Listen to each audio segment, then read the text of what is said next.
swirls. There are more than 3 years until any ballots are cast, of course, for the 2016 presidential contest. Just the right time to start talking politics, right? Governor Scott Walker's heading to Iowa, and the trip is sparking talk of a possible presidential campaign by Walker. Fox 6's Mike Lowe joins us in studio with the political lowdown tonight. Mike?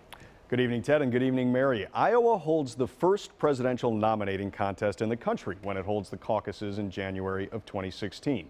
Walker is giving a speech Thursday night to the Polk County, Iowa Republicans, a forum that traditionally launches GOP presidential hopefuls. This morning, before he left, the governor downplayed his trip, saying it was a favor to his friend, Iowa Governor Terry Branstad.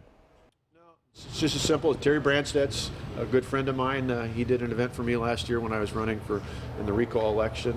He, like other governors across the country, have asked me to attend events, and sparingly where I can, occasionally I go to some. This is one of those. Despite the nearly constant talk since Governor Scott Walker rose to national prominence in the epic 2011 labor standoff and then the 2012 presidency, is far from his thoughts. Well, it's really something I haven't given serious consideration to. I mean, ultimately, I love my job. I had to work pretty hard twice over the last couple of years to become governor. I'm focused on that each and every day. But the Iowa trip is Walker's third out-of-state speech this week. The others were fundraisers in Connecticut and New York. I don't see how the governor's trying to hide his intentions on this. Democratic State Senator Chris Larson says Walker's schedule tells the story. He's done with Wisconsin. I think based off the fact that we're 44th in the nation in private sector job growth, that he continues to have problems at WEDC. It's obvious his interest is not in the state of Wisconsin or investing in actually working with folks like Democrats or the people who are in the middle. Many pundits say before he contemplates a presidential campaign,